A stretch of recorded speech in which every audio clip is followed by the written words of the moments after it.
గీతా దర్శనం 12వ భాగం 29-12-23 బ్రహ్మశ్రీ నోరి శ్రీనాథ వెంకట సోమయాజులు గారి వ్యాఖ్యానం మనం ఆధారంగా చేస్తున్నాం. ప్రశాంతమైన ఆత్మ సంయమ యోగంలో ఉన్నాము.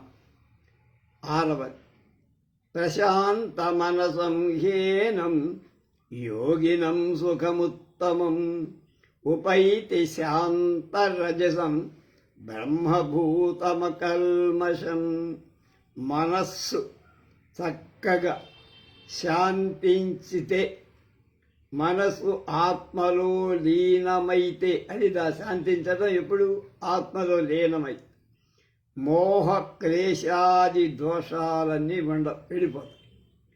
అంతే తర్వాత ఆ కారణంగా సర్వం కూడా బ్రహ్మస్వరూపమేగా కనపడు అనే నిశ్చయం అనేది ఎలాంటి నిశ్చయ జ్ఞానం వల్ల జీవన్ముక్తుడై ధర్మాధర్మ వివర్జితుడైతాడు.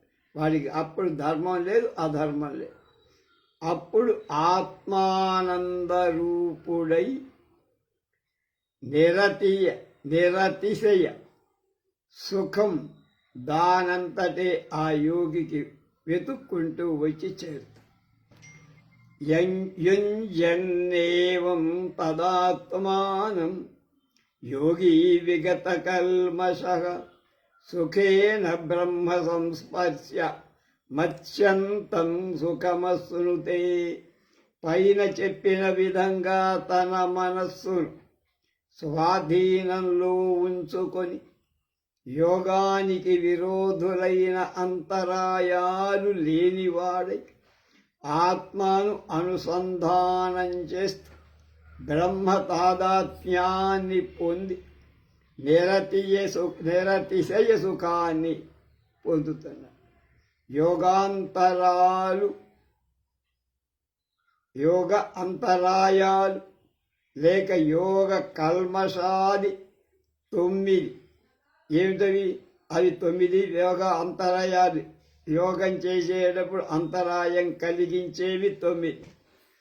అది వ్యాధి, స్థానం అంటే అకర్మణత్వం, పనిచేయకపోవడం, సంశయం, అనుమానం, ప్రమాదం, యోగ సాధనలో ఔదాసీన్యం, పొల్లేదా కాసేపు చేయకపోతే ఏమి అలాగే ఆలస్యం, ఆ తర్వాత అవిరతి, విషయాభిలాష, ఇంకో దాని మీద అభిలాష, భ్రాంతి దర్శనం, ఏదో కనపడింది అనుకోవడం, అలాగే అలబ్ధ భూమికత్వం అంటే ఏకాగ్రత ఉన్నట్టుండి చెడిపోవడం, అలాగే అనవస్థితం ప్రయత్నం కుదరకపోవడం అనేవి యోగ విరోధాలు. వివరాలకు పతంజలి యోగ శాస్త్రానికి వెళ్తే కావలసిన సర్వభూతస్థమాత్మానం సర్వభూతాని చ ఆత్మని ఈక్షతే యోగయుక్తాత్మ సర్వత్ర సమదర్శన. సమాహితమైన అంతఃకరణ కలిగిన యోగి బ్రహ్మాది స్తంభం దాకా సమస్త భూత ఆలయంలో సమస్త విషయాలలో తనను అంటే ఆత్మను చూస్తా.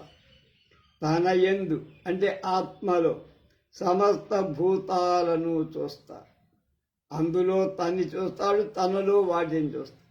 అంటే అన్ని భూతాలలో పరమాత్మ స్వరూపాన్ని చూడగలుగుతాడు. యోగానికి ఫలం బ్రహ్మత్మైక్యత్వ సంశన లాభం.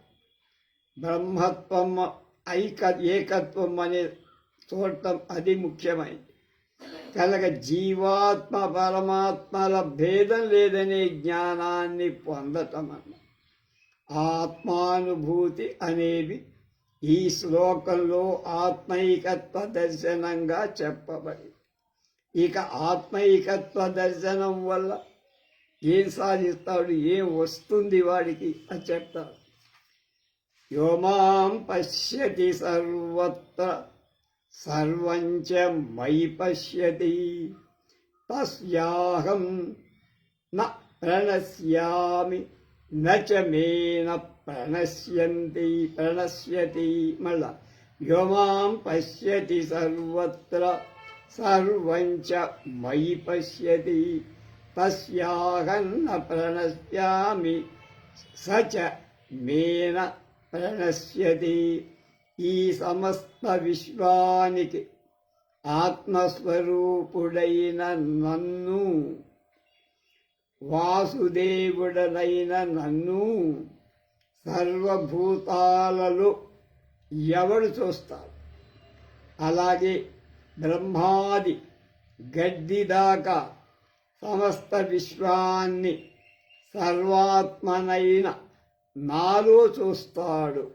అలాంటి బ్రహ్మవేత్త నాకంటే వేరు కాదు. నేను వాడు ఒకటి, అతడు నేను ఒకటే. అలాంటి బ్రహ్మవేత్త నేను పరోక్షుణ్ణి కాదు, వేరే వాణ్ణి కాదు. బ్రహ్మవేత్త నేను ఒకటి. అలాగే ప్రత్యక్షంగా ఉండేవాణ్ణి, పరోక్షంగా ఉండను వాడికి నేను ప్రత్యక్షంగా ఉండు. ఎందుచేతనంటే ఆ బ్రహ్మవేత్తకు నాకు ఆత్మైకత్వమే, ఇద్దరి ఆత్మ ఒకటే కనుక తన ఆత్మ తనకు ప్రియమే కదా. ఎవడి బాధ మీద వాడి ప్రేమే కదా.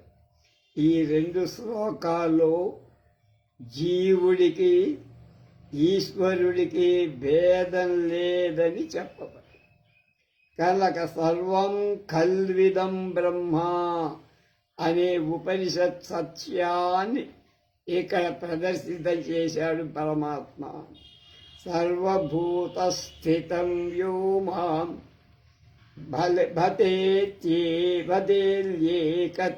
భతేత్యేకత్వమాస్థితః సర్వదా వర్తమానోపి స యోగి మయి వర్తతే.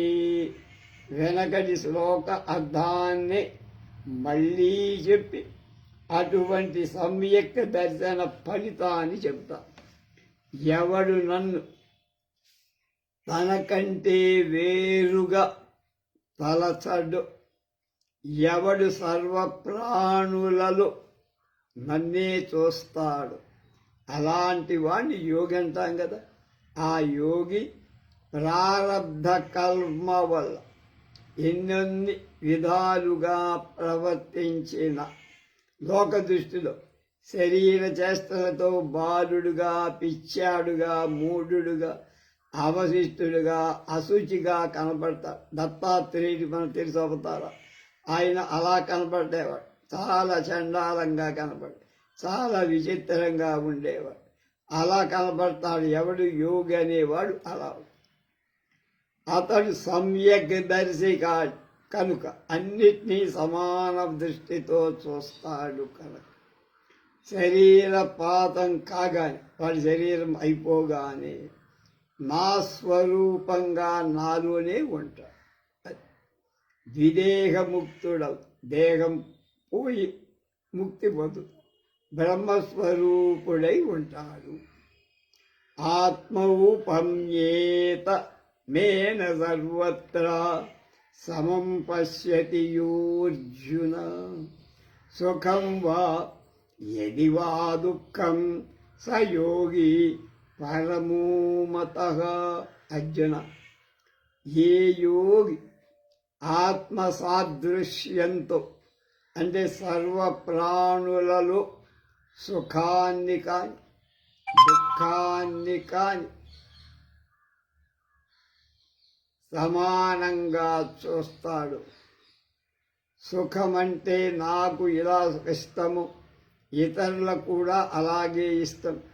దుఃఖమంటే నాకెంత అయిష్టము, ఇతరులకు కూడా దుఃఖం అంటే అయిష్టం అని ఒక విధంగా ఆత్మ సాదృశ్యంతో తనలాగా వాళ్ళు కూడా ఉంటారు అనే భావంతో సర్వప్రాణుల సుఖ దుఃఖాలను చూచేటువంటి యోగి అది వాడు. యోగి ఎవ్వరికీ హింస చెయ్య, అహింసకుగా ఉంటాడు, అహింసాత్మకంగా. అతడు యోగులందరిలో శ్రేష్ఠుడుగా పరిగణింపబడతాడు. ఇది స్థితప్రజ్ఞుడికి ఉండాల్సిన లక్షణం. మానవుడు తమ జీవితంలో తమ ప్రవర్తనను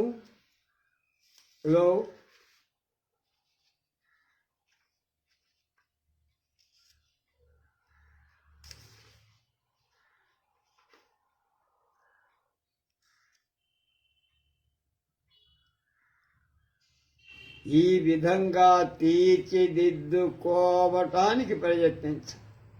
దానివల్ల సంఘంలోని వైషమ్యాలు, వర్గ వైషమ్యాలు పూర్తిగా ఉండవు, తొలగిపో. కనుక ఆ విధమైన ఆచరణానికై ప్రయత్నించకుండా వేషాలు వేసి మత గ్రంథాలు చేతిలో పట్టుకొని తిరుగు శుష్కమైన ఉపన్యాసాలు చేసే వాళ్ళ వల్ల మతానికి సంఘానికి కీడు ఎక్కువ కలుగుతోందని పాపం సోమయాజులు గారు బాధపడుతున్నారు.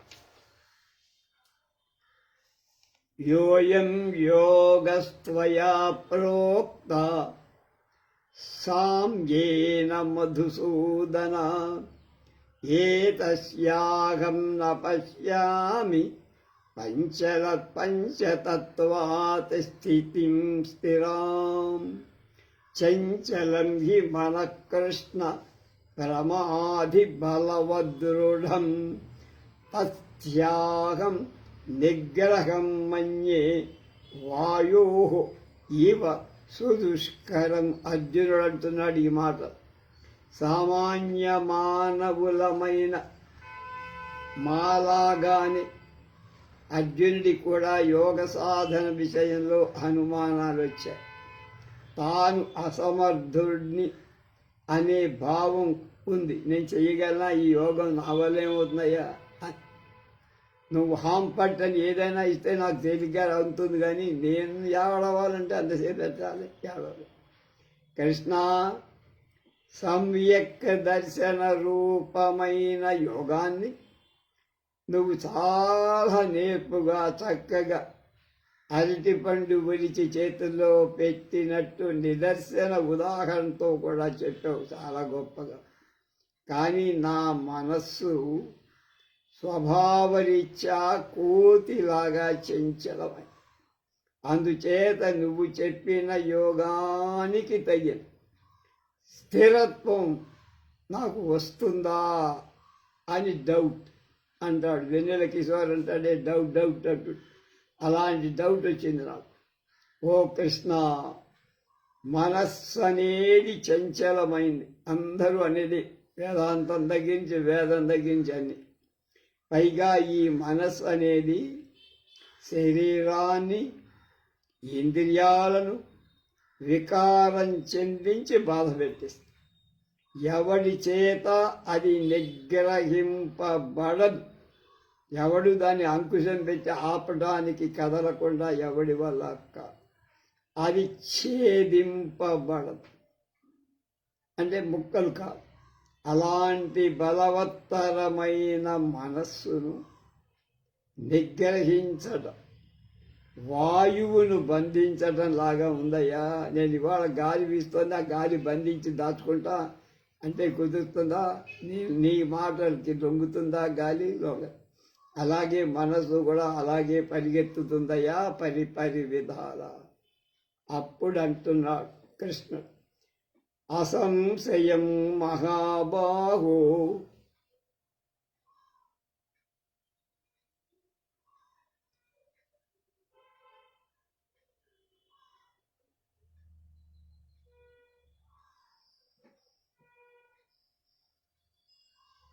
మనో నిగ్రహం చలం అభ్యాసేన తు కౌంతేయ వైరాగ్యేన చ గృహ్యతే. అప్పుడు భగవాన్ చెప్తున్నాడు, నాయనా నిజమే నువ్వు అన్నది, మహావీరుడా అర్జున, నువ్వు చెప్పిన విషయం 100% కరెక్ట్, 100%. చంచలమైన మనస్సు నిగ్రహించడం కష్టం ఎవ్వరికైనా, అందులో ఏం సందేహం లేదు, అసంశయం అన్నది. అయితే నిత్యం మనం చేసే ప్రాక్టీస్ అంటారే అభ్యాసం, అభ్యాసం వల్ల, వైరాగ్యం వల్ల ఆ మనసుని నిరోధించచ్చు అని చెప్తుంది. దాన్ని స్వాధీనం తెచ్చుకోవాలంటే వైరాగ్యం కావాలి.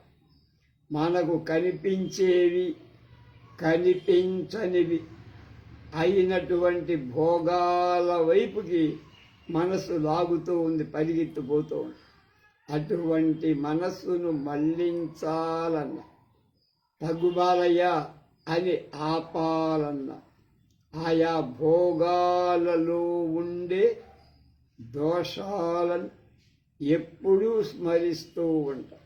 ఫలాని చోట మంచి సుఖం ఉంది అని ఉంది, సుఖం బాగానే ఉంది, అందులో మళ్ళా చిక్కుకుంటే మనకేమిటి ఇబ్బంది అని ముందు ఆలోచించాలి. అలా విషయాలలో సదా దోష దర్శనం చేస్తూ ఉంటాం. అది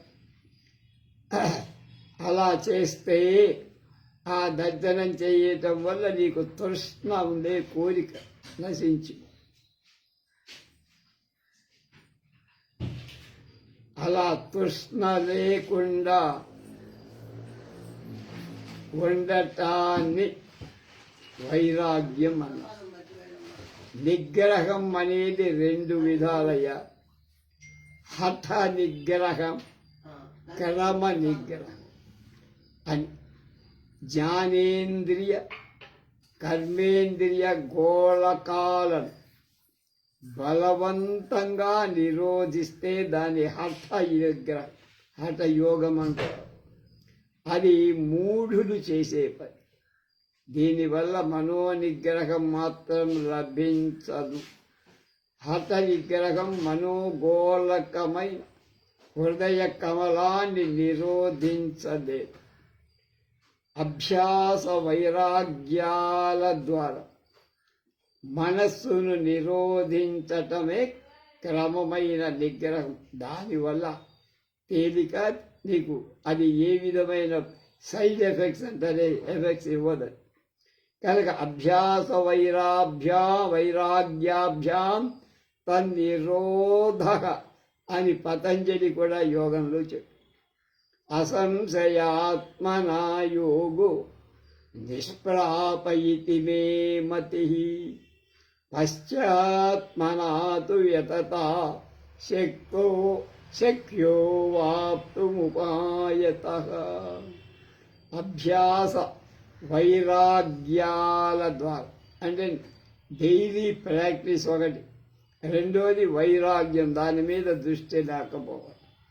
అంతఃకరణ స్వాధీనం చేసుకొనిన వాళ్ళకి యోగం పొందడం సాధ్యం కాదు, కొనని వాళ్ళ. కనుక మనస్సు స్వాధీనం చేసుకున్న వాళ్ళకే యోగం అనేది సులభంగా అవుతుంది. నీ మనసు స్వాధీనం చేసుకోకుండా నువ్వు ఏ పని చెయ్యి. అభ్యాసం అంటే నిరంతరం ఆత్మ అనుసంధానం, భోగాల యొక్క క్షణికత్వాన్ని గుర్తించి దాని నిస్సారతను తెలుసుకొని చివరిలో దుఃఖాలే కలిగిస్తాయని అలాంటి నిరంతర విచారణ వల్ల ఈ లోకంలో పవిత్రులు శ్రీమంతులు అయిన వాళ్ళ ఇంట్లో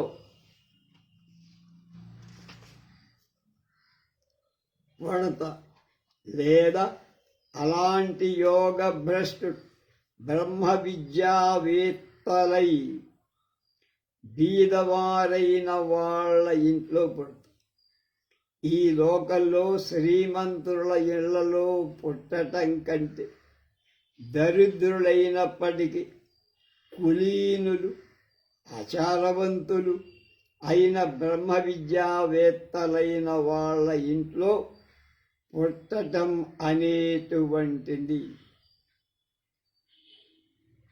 దుర్లభమైన విషయం. తత్ర తం బుద్ధి సంయోగం లభతే సార్పౌర్వదేహికం యతతే చ తతో భూయ సంసిద్ధౌ కురునందన అన్నాడు. యోగ భ్రష్టం పొందినవాడు దరిద్రులైన బ్రహ్మజ్ఞానుల ఇంట పుట్టటమే. బ్రహ్మజ్ఞానులే కానీ వాళ్ళ ఆర్థిక సౌకర్యాలు లేకపోతే పుట్టడమే ప్రశస్తం అనేందుకు కారణం చెప్తున్నాడు అర్జున. యోగభ్రష్టుడు దరిద్రుడు, యోగంలో భ్రష్టుడైన వాడు దరిద్రుడు. బ్రహ్మజ్ఞాన సంపన్నులైన వారి వంశంలో పుట్టటం వల్ల పూర్వదేహానికి సంబంధించిన జ్ఞానం వాడికి ఉంటుంది. కొంత ఇన్హరెంట్ అంటమే అది.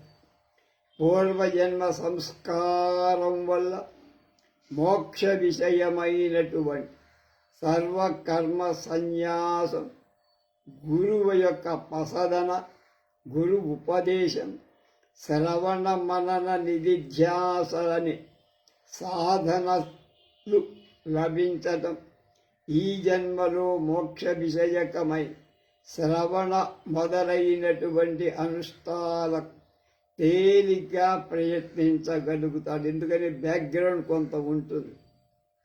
పూర్వాభ్యాసేన తేనైవ హ్రియతే యవశోపి సహ జిజ్ఞాసు అపి జిజ్ఞాసురపి యోగస్య శబ్ద బ్రహ్మాతి వర్తతే అన్నాడు. ఈ యోగికి పూర్వజన్మలో తాను యోగాన్ని అభ్యసించే బలవత్తరమైన అలవాటు సంస్కారం రూపంలో వాడికి ఈ జన్మలో కొంత సంక్రమించి ఉంటుంది. ఆ సంక్రమించి ఉండటం వల్ల ఈ జన్మలో యోగ స్వరూపాన్ని తెలుసుకోవటానికై, తన మనస్సును లొంగదీసుకోవటానికై తేలిగ్గా వాడికి వీలవుతుంది. ఆ సంస్కారంతోనే యోగ సిద్ధిని పొందాలనే కోరికతో వేద ప్రతిపాదితమైన కర్మలకు సంబంధించిన ఫలకాంక్షను, అంటే ఏమొస్తుంది నాకు, దీని లాభం ఏంటి చేస్తే, అలాంటి ఆలోచన లేకుండా తేలిగ్గా వదిలివేస్తాడు. ఆ ఫలకాంక్ష ప్రయత్నాధ్యతమానస్తు యోగి సంశుద్ధ కిల్విషః అనేక జన్మ సంసిద్ధ తతో యాతి పరాంగతిం. యోగ విషయమై అధికాధికంగా, అంటే బాగా ఎక్కువగా ప్రయత్నం చేసే సాధకుడైన యోగి యొక్క సమస్త పాపాలు క్షయమైపోతాయి, నాశనం. ప్రతి జన్మలో వాడు కొద్ది కొద్దిగా సంపాదించుకున్న యోగానికి సంబంధించిన సంస్కారాలు క్రమేణా పెరుగుతూ ఉంటాయి. జన్మ పెరిగితే ఇంకో జన్మ అట్లా. చివరికి జన్మాంతర సంసార సమూహం వల్ల, సంస్కార సమూహం వల్ల చివరికి యోగ సిద్ధుడై సర్వ ఉత్కృష్టమై మోక్ష రూపమై పురుషార్థాన్ని పొందుతా. ప్రయత్నాధ్యతమానస్తు యోగీ సంశుద్ధ కిల్బిషః అనేక జన్మ సిద్ధ స్థతో యాతి పరాంగతి. కనుక జన్మాంతర సంస్కారాల యోగ సిద్ధుడు తేలిగ్గా అవుతాడు, సర్వోత్కృష్టుడవుతాడు, మోక్షరూపమైనటువంటి పురుషార్థాన్ని పోతుంది. తపస్విభ్యోధికో యోగి జ్ఞానిభ్యోపి మతోధిక. కర్మిభ్యశ్చాధికో యోగి తస్మాద్యోగి భవార్జున. అర్జున, యోగమనే పరమ పురుషార్థమైన మోక్షాన్ని కలిగించేది కనుక తపస్సాలుర కంటే, తపస్సు చేసిన వాళ్ళ కంటే యోగి అధికుడవుతా. అంతేకాదయ్యా, అగ్నిహోత్రాది వేద కర్మలను ఆచరించే కర్మిష్ఠుల కంటే యోగి అధికుడుగా అనిపిస్తాడు. అందుచేత అర్జున, నువ్వు ముందు యోగివి కావయ్యా అన్నాడు. తపస్విభ్యో అధికో యోగి జ్ఞానిభ్యోపి మతో అధికః కర్మిభ్యశ్చాధికో యోగి తస్మాద్యోగి భవార్జున. యోగమనేది పరమ పురుషార్థమైన మోక్షాన్ని ఇస్తుంది. కాబట్టి తపస్సాలుర కంటే అధికుడు యోగి. అగ్నిహోత్రాది వేదకర్మలు ఆచరించే కర్మిష్టి కంటే యోగి అధికుడు. అందుచేత అర్జున, ముందు నువ్వు become a yogi, you must become a yogi అన్నాడు. యోగి నామపి సర్వేషాం మదతే నాంతరాత్మనే శ్రద్ధావాన్ భజతే యో మాం మాం సమే యుక్తతమో మతః. అర్జున, రుద్ర, ఆదిత్య మొదలైన దేవతలు ధ్యానించే యోగిల అందరికంటే శ్రద్ధతో వాసుదేవుడనైన పరమాత్మనైన నన్ను, నా మీద అంతఃకరణాన్ని, దృష్టిని లగ్నం చేసి ఏకదీష్టతో నిష్ఠతో నన్ను సేవించే యోగినే నేను ఉత్తముడిగా భావిస్తా. ఇది ఇందులో ఎసెన్స్. మళ్ళా యోగి నామపి సర్వేషాం మదతేనాంతరాత్మన శ్రద్ధావాన్ భజతే యో మాం సమే యుక్తతమో మతః. అర్జున, రుద్రుడు, ఆదిత్యుడు, ఇంకా నీ ఇష్టమైన దేవుడు ఎవడైనా సరే ఆ దేవతలను ధ్యానించే యోగులందరికంటే శ్రద్ధతో వాసుదేవుడనైన నన్ను, పరమాత్ముడైన నాకు, నా మీద అంతఃకరణాన్ని, మనస్సుని ఉంచి లగ్నం చేసి ఒకే దీక్షతో, తదేక దృష్టితో, నిష్ఠతో నన్ను ఎవడు సేవిస్తాడో ఆ సేవించే యోగినే నేను అందరికంటే ఉత్తమ యోగిగా భావిస్తాను. కనుక నా మీదే దృష్టి పెట్టి నేనే కావాలనుకొని ఎవడైతే ఉంటాడో వాడి యోగమే అది. ఆ యోగి అందరి యోగుల కంటే, రుద్రుణ్ణి సేవించి వాడికంటే, ఆదిత్యుడిని సేవించిన యోగి కంటే నన్నే ఇష్టపడి నా మీదే దృష్టి పెట్టిన యోగి ఉత్తమ యోగి అని నేను సర్టిఫికేట్ ఇస్తున్నానయ్యా అర్జున అన్నాడు. ఇది శ్రీమద్భగవద్గీతాస ఉపనిషత్ బ్రహ్మ విద్యాయాం యోగశాస్త్రే శ్రీకృష్ణార్జున సంవాదే ఆత్మ సంయోగో నామ షష్ఠోధ్యాయః. ఇప్పటికి 6 అధ్యాయాలయ్యాయి. 7వ అధ్యాయం విజ్ఞాన యోగంలోకి రేపు మనం ప్రవేశిద్దాం. స్వస్తి.